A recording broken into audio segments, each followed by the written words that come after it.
Welcome, everybody, to Navigating the Minefield, where we look at everything to do with mining stocks, macro, gold, silver, and crypto as well. And as ever, it's my absolute pleasure to say hello to Eric. Hey, Roger. How you doing today? Doing very well indeed. Now, today we are going to be talking about some names. So, as usual, I'd like to take this opportunity to say that nothing you're going to hear today is investment advice. It's all for engagement and entertainment purposes only. If you are going to invest, do your own research, work out what your risk tolerance limits are, the reasons for investing, and then invest accordingly. Now, with all that said, what I'd love to do this week is that we've been going for just over 7 months, and it's about 6 months since we did a recording. It was around about the 5th of December where we highlighted a few names. So I thought what would be really interesting to do today is, whilst looking at this sort of wide mining space, just to revisit some of those names to see how they've done, particularly in this moment today where gold's been in that 2,300 to 2,400 range. Silver's dipped back below 30. So everything is sort of consolidating. So I think it's a nice time to have a look and see how we've done, how you've done, how the picks are going. Some have been good, some have been bad. I think you've done some pretty good work on these. So just before we do that, how do you feel about the overall market for the mining stocks, gold, silver? Because for now, it's just taking a breather, isn't it? I think so. It's a great time for us to check in on the names because you'll see on some of the individual picks that we've had, there have been more winners than losers. There's really one glaring underperformer and one glaring outperformer. But I think it's a great time to revisit the names because, again, when we started the show, the idea was like, hey, we're taking a stab at starting to talk about a space that everybody hates, nobody has respect for. It's been down for over 3 years. And, if we're turning into a bull, this isn't even started yet. My thoughts on gold, which is the underpin of this, where we talked about once we get that 2,100 close or above that on the monthly, which we got. And that was just, officially, a couple months ago, 2.5 months ago. So that is a huge breakout in gold. Gold made a big move up to 2,400. It's been in a breather. But like I said, my minimum target over the course of whatever I had said, 12 to 18 months, maybe 9 to 15 months, was 2,700 to 3,200. And it's trading perfectly to go in that trajectory. So I think we're in the spot where, if you didn't take it seriously before, we've had some evidence that you should take it seriously now. If you look at gold versus GDXJ, those junior gold miners, what's interesting is that they pretty much performed the same from the 5th of December in percentage terms. But what's tended to happen, I think this has been true of the mining stocks in general, is that when gold goes sideways, the mining stocks tend to have a little bit of deflation. They tend to go down a bit. So you've seen this period where overall GDXJ and gold are roughly the same, but there was a period sort of in that, in the first phase where we actually saw the mining stocks kind of significantly underperform the gold price whilst the gold price was going sideways. And I think that's been the problem. And, we talked about it just before we got on, in that it's still a difficult space. We've seen recently, it was Nevada Copper has filed for bankruptcy in the last couple of weeks, even though we've seen copper at the all-time highs. This is a sector which for many, many, many years has been starved of capital, has had to leverage itself up, and has got to work through a lot of those costs costs that they're still holding. And at the moment, they haven't actually had the investment to pull the stuff out of the ground to take advantage of these really nice prices yet. So that's still very much, for those who can weather the storm, that's still very much in the future. Therefore, this is still a good opportunity.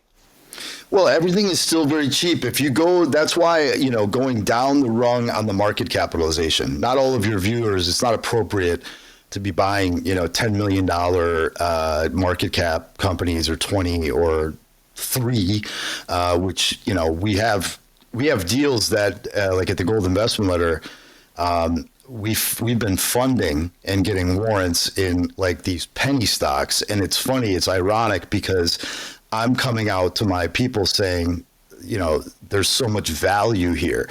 It's like a value play that is a penny stock on the venture exchange because some of them have been building up, and maybe there were predecessor companies or whatever. They've been building up resources for decades, spending money in pieces to get them to a point where that they've got X amount of gold or silver or platinum or whatever there's still work to do to make it a mine, but they've done a lot.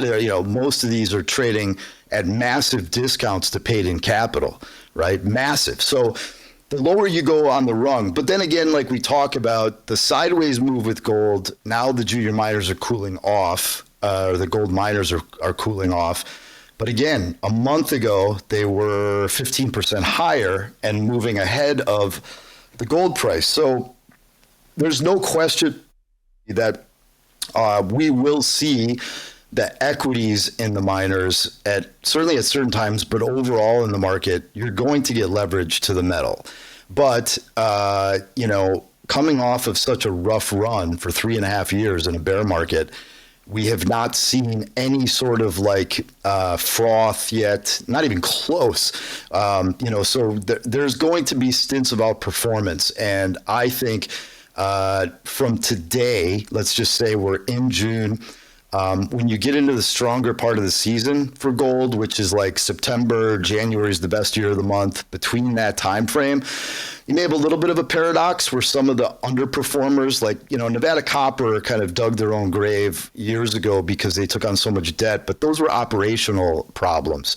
But they have a lot of copper. Somebody else they'll repackage that in bankruptcy and bring it back and try to get that stuff out of there. But on the commodity rung, the base metals, some that I think are underinvested in and undervalued still, nickel, copper, let's just look at those two. There are so many signs, and you could even get in uranium too, where there's going to be a lot more left before that has a blow off top, even though the early money's been made, where you're looking at Microsoft, Google, Amazon, Meta. These companies are now building and investing in their own nuclear fission and fusion facilities for power to supply a grid that doesn't have enough capacity for a race in the AI run. That's all going to cause pressure for demand for commodities. We had from November until last month, we had about a 50% lift in GDXJ. Not bad, right? So, these miners and stuff have actually been outperforming, depending on which month you look at it, a lot of general markets. Yeah, look, let's go through sort of these names because there was more than names that we actually have talked about, but we've just got 6 that we're going to show in the charts. And of those 6, there's one that's flat, one that's down a lot, and the rest are all up pretty well. So let's kick off with the ones that's down a lot, which is I-80. That one's down 35%. So it went from 161 to 1.05. Pretty much a straight line kind of drift from top left to bottom right. But that's the only one that's not performed. Any thoughts on that? Because this is still one, obviously, that you like, and you're still presumably you're still going to hold on to this one because that one's a turnaround story. Well, listen, I am not opposed to saying cut losses and move on because I'm seeing something I don't like.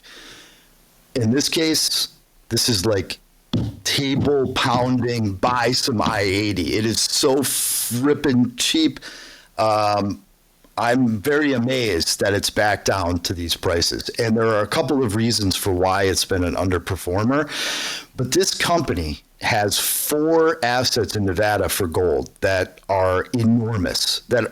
Each one of these could be individual companies. They actually have too many assets to focus on. But the issue has been twofold. One is that the company's been working on a joint venture with a Japanese firm to develop one of their projects to get it closer to being a producing mine. And that's been going slower than the market has been thinking is going to go into play, which would cash up the company.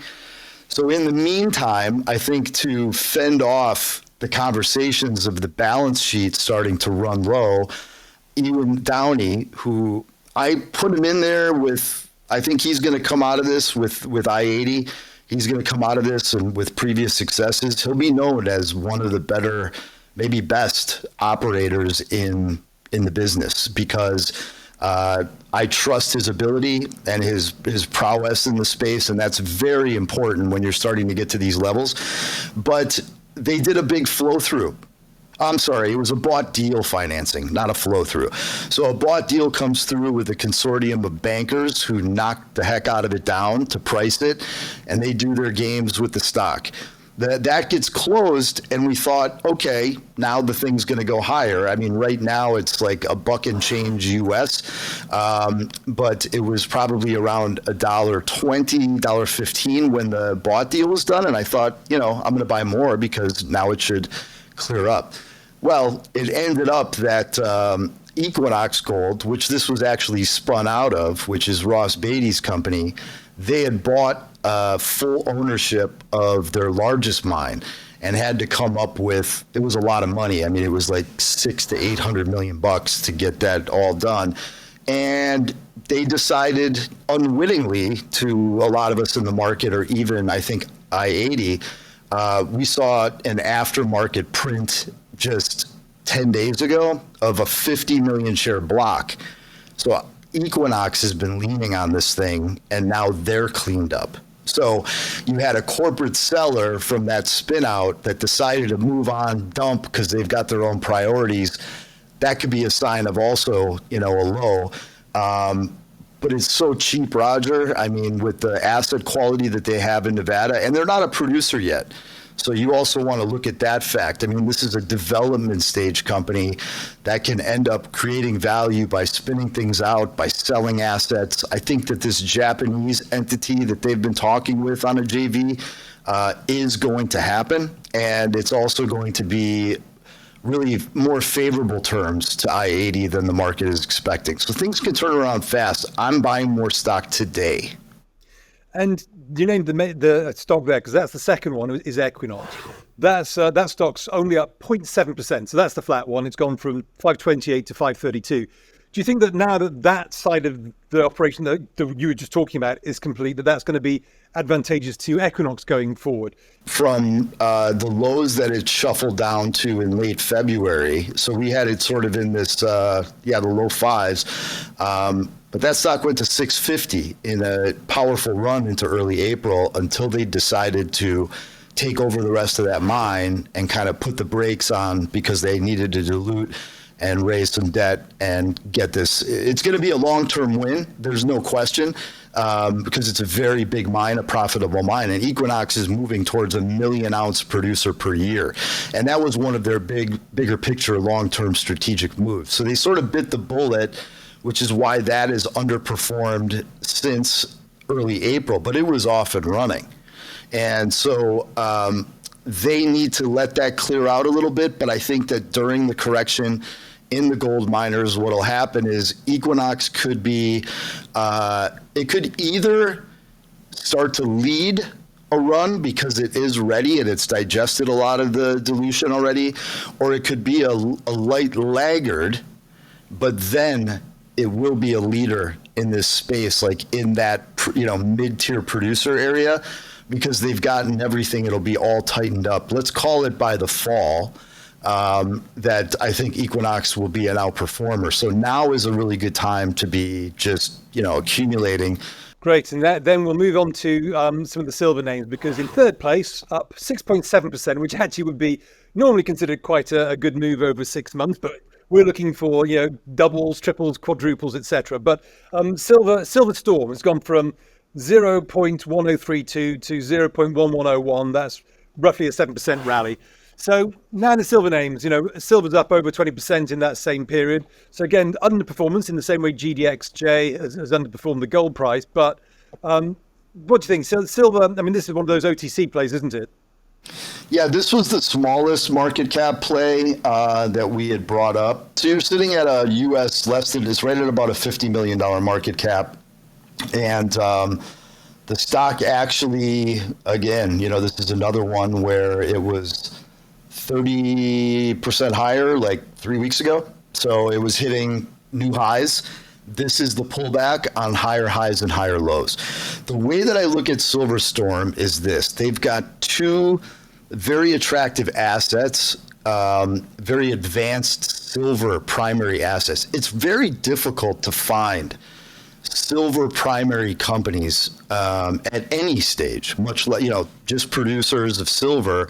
always have some sort of byproduct, but silver is usually a byproduct of other metals. So it's hard to find the pure plays. Silverstorm is a pure play. They had bought the first mine that First Majestic ever built in Mexico.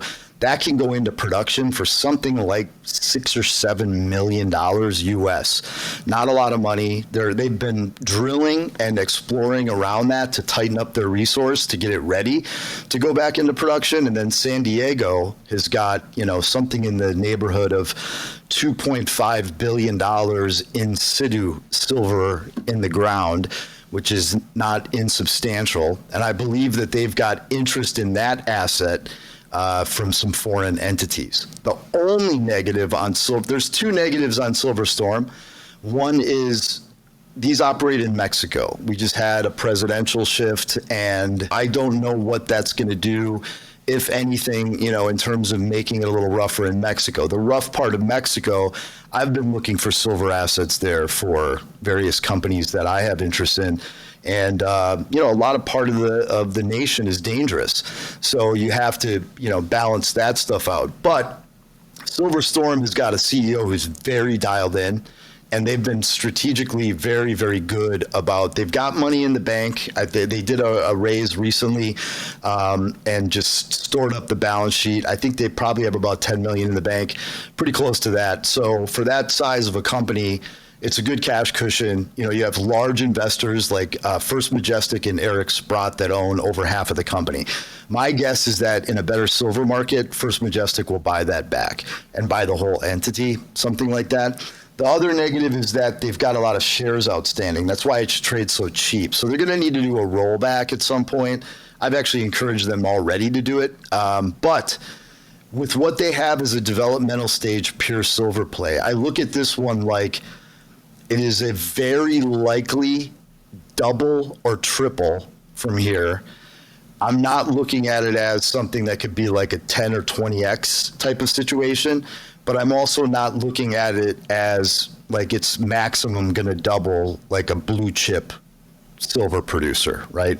So I think that Silverstorm is a buy still. I would put it in the middle of the range of the companies that we have here because it is a bit smaller. But it's a great developmental stage story. And so what you need is the money. You see it go into the Agnico Eagles.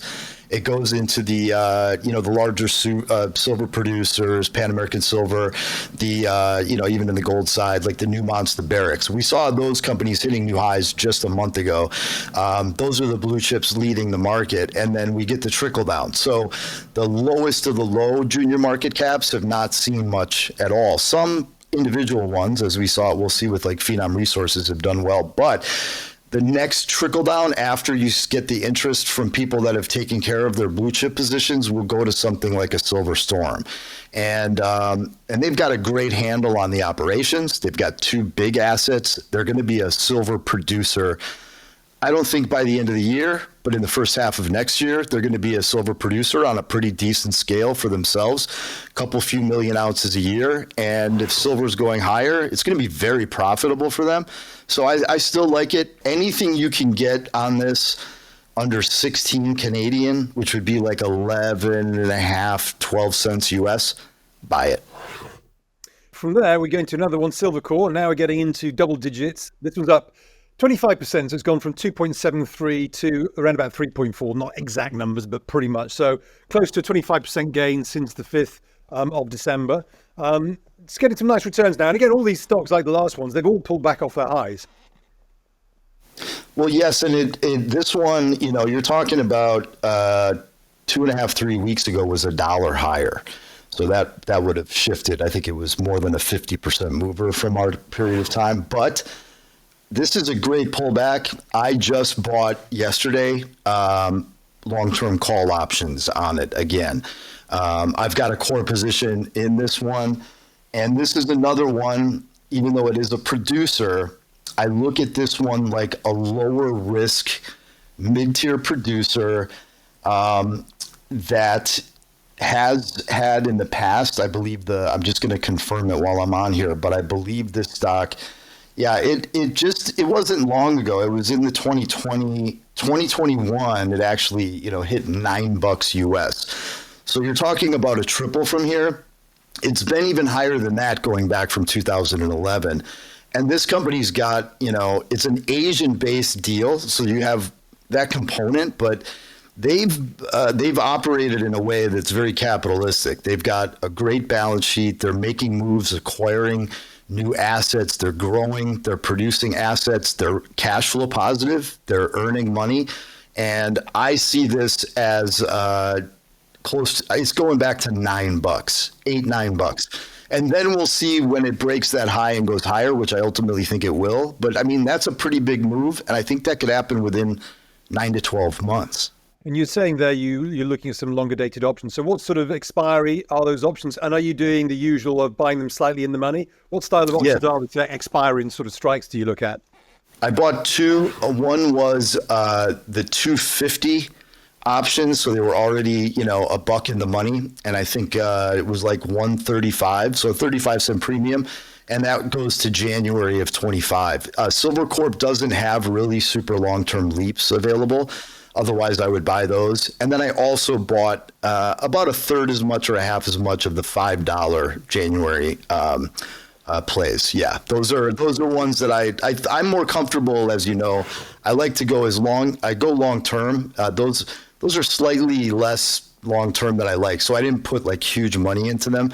But I have been sprinkling options on in the pullbacks with stuff like this, along the way. And I just decided to do that, this week with Silvercorp. And, look, you got 250, you've got 95 cents in the money. I bought them for 130, 135. So you're paying 30 to 40 cents, and you're going to go dime for dime, dollar for dollar on any increase from here. So I think it could be a levered play that I make some really good returns on. So on that, basically what you're saying there is because they're in the money, you participate in nearly all the upside because you're effectively buying into something which has got a very high delta. So for each penny that goes up, your option will increase by close to a cent or whatever it is. But the $5 ones, they're a little bit more of a lottery ticket for a bit of leverage, for a bit of a play, and they'll have cost less. But if it goes, you kind of get nice returns on those in terms of percentage gains. Right, and even I have my core position in the equity, the big money, but the 2.5 ones will move dollar for dollar. So it's kind of a way where you put up a third of the capital that you have to buy more stock, and you should, get a levered return. Yeah. Great. So we're going to look at two more. One is McEwen Mining, where we've obviously had Rob McEwen on in your interview. This is a stock which you've talked about pretty much since the beginning. I think you mentioned it, in one of the very first episodes. But this is one which you've basically followed McEwen Mining for a long time. You've followed their copper side of things. The gold is effectively free based on what the valuation was given on the copper buy. Was it Stellantis or the others who bought into it? It made a big move. This one went, even just at the end of February, it was like under 6.5, and it doubled going into May.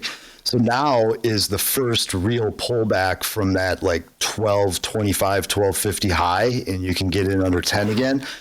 A couple of key points on that is that, number one, we've had a sector pullback, so that's normal. Number two, they did a financing. It was a flow through, so it's money that's tax credited at a higher price. They can raise the money, but it all goes into the projects in Canada, which are the gold projects. So they're beefing up their Timmins operations. And when I had Rob on, the stock was higher and the gold assets were effectively free. I mean, you're talking about 130 to 170,000 ounce a year producer of gold. It's not huge, but it's not nothing. And they turned their operations around, which last year, calendar year, was nicely profitable. They still run into little hiccups every few quarters, like on some of the stuff that they've got with operations and or beefing up like Gold Bar in Nevada. I invested in McEwen Copper a little over 2 years ago, and it was somewhere around a 250, less than $300 million valuation for the McEwen Copper. It's like the 8th or 9th largest undeveloped copper asset in the world. I think at the peak, just like a couple of months ago, they had over 20 some rigs running there, full speed, full stop. He's met with the president of Argentina. They're very bullish on, the environment going forward. But they have massive partners. So Rio Tinto had put in a ton of money in 2 different rounds. Stellantis, number 4 car maker in the world. The last round that they did was like 800 or 850 million as a valuation. So if you're looking at Mux, which owns like 48% of McEwen Copper, so this is what the number is. McEwen Mining is trading at a $494 million market cap. Now, they're also sitting on a bunch of cash right now, too. So enterprise value, let's call it 450. But, they've got 425 million or so is the valuation from months ago that these companies put on the private company McEwen Copper. Now, here's one little tidbit that I don't know that this is the case, so take it with a grain of salt. I haven't talked to Rob about it, but the last time that I interacted with him, about 3-4 weeks ago, he was headed on a 2-week road show, and it was to the Middle East and New York regarding McEwen Copper. My guess is they're getting ready to spin that out in an IPO, and it's a unicorn worth $1 billion. So not to mention, the last thing I'll say, Rob McEwen's cost average, this guy's put in over $230 million of his own money in this company. And even with McEwen Copper, when he staked that, it was an $80 million raise. He raised 40 and change from people like me not really like me. I was a tiny investor in that deal, but institutions. But he put up 40 of the 80 with his own cash. He's put up 230 some in to get his ownership of almost 20% of McEwen Mining. And I think he needs, I did the math a while ago, but he needs like over $21 a share in MUX to break even. And he's been working on this night and day, killing himself for us. And there's a lot of good positive momentum coming for them. And I'm excited about the fact that as I've gotten to know him more, they have a ton of exploration assets that company has interest in and owns that they never talk about because they're not the highest priorities, that in a bull market is going to be worth a few $100 million. Like they're going to start popping up and you're going to be like, I didn't know that they had that. So Mux is a blue chip in the sense of it's my 3rd biggest position. Right, and that's up. Didn't mention the numbers, up 33% from 728 to 9.71, but 9.71 is still way below that 21, which is where it sounds like Rob wants to get it. But still, 33% is good. But the best one, and I know you're going to caveat this one because of your interest in it, but Phenom Resources, that one's up 91% from 0.235. I don't know whether you look at that as 23.5 cents to 0.45. So just under doubled. It has been higher than that, obviously, like all these others, but that one's up 91% for Phenom Resources.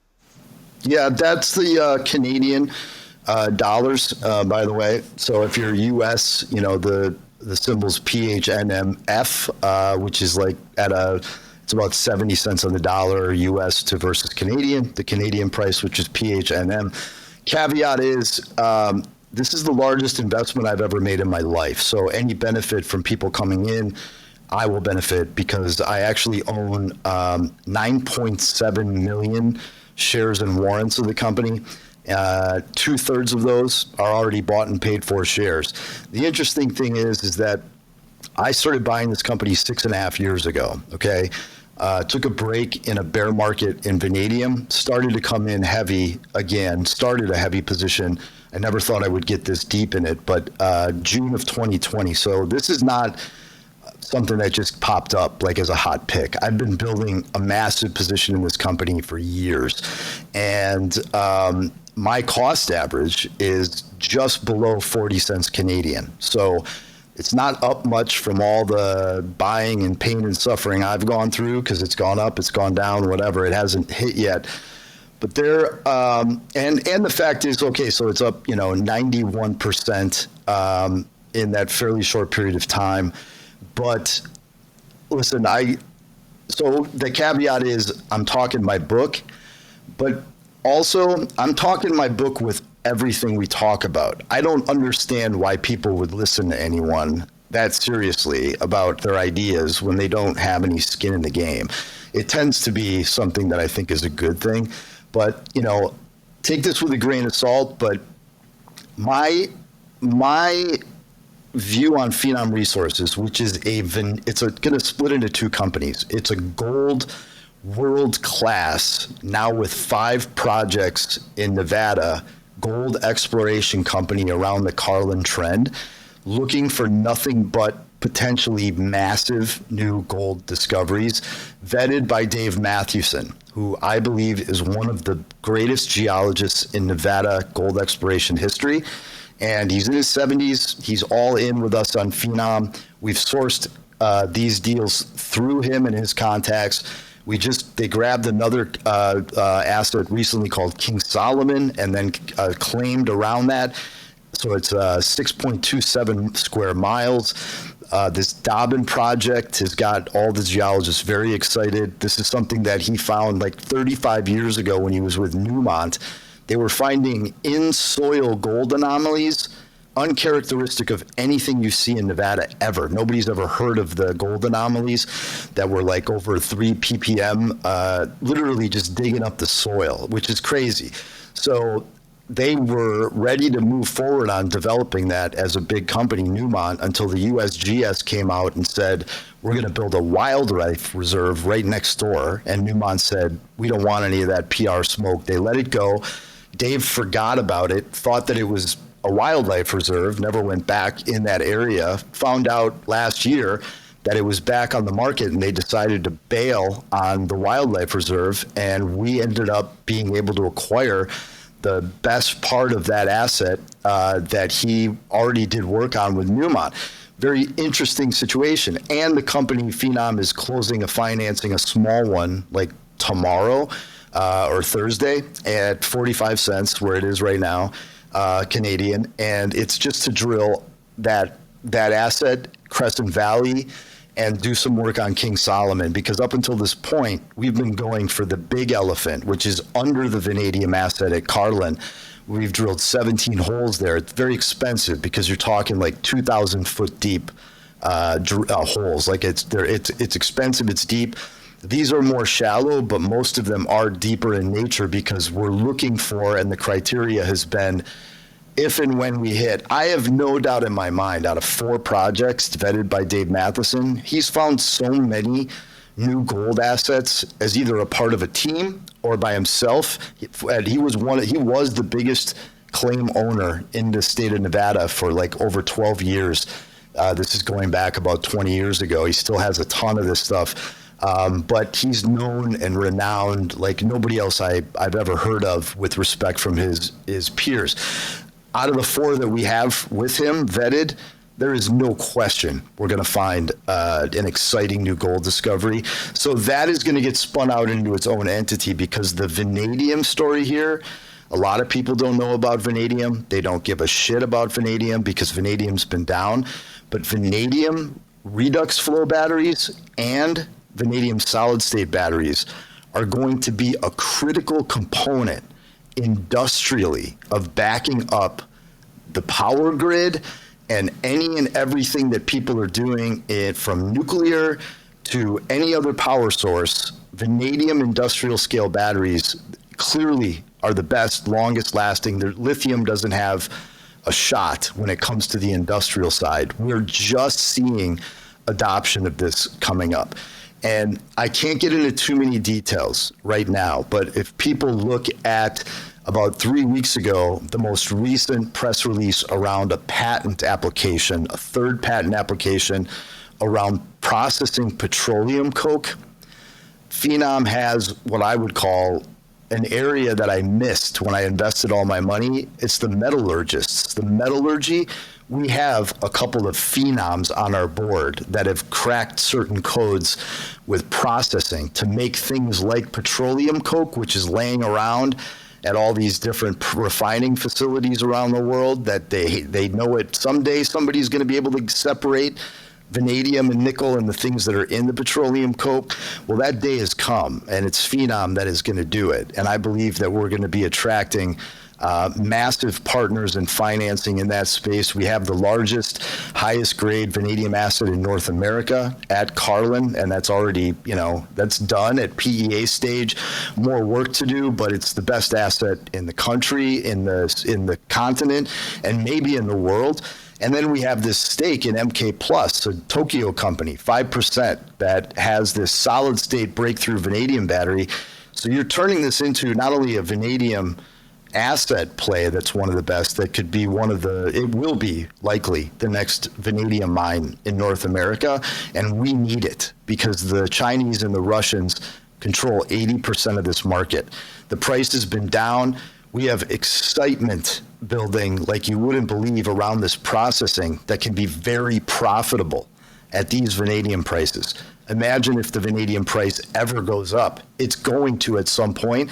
So I believe that the vanadium side will be very shortly looked at as the preeminent, most compelling vanadium public vehicle if you want exposure to vanadium in the world. It'll be better than just a straight producer like Largo or Bushveld because of all these components.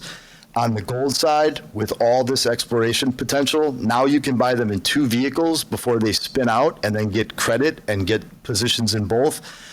Maybe I'm nuts, Roger, but I would never say this, and I haven't said this before when I brought this company up. What I believe is morphing here is the greatest single story in the junior mining sector that exists, period. Any metal, any material. If I'm wrong and I missed some other ones, because I watch a lot of these, it's in the top 3 to 5. And I think the party, look at the chart, this thing's about to do well. I think the next time we update, it'll be higher. Well, I think that's a good way to end it. It's a very positive. We should hold on to that. We've worked our way through from worst performing to best performing, and this has been the best performing. So, yes, the whole point of this is we'll keep updating, etc. And I know that hopefully in some of the future episodes, you're also going to talk to some of the key players within this mining space, as you have done already with Rick Rule and Rob McEwen. So, hopefully, we'll have a few more of the specialists lined up for you to have a chat with at a later date. So. Yeah, hopefully we'll keep seeing these stocks marching, ideally bottom left, top right. We'll work on that. Thank you so much, Roger. Great to speak to you. Thanks a lot. Cheers.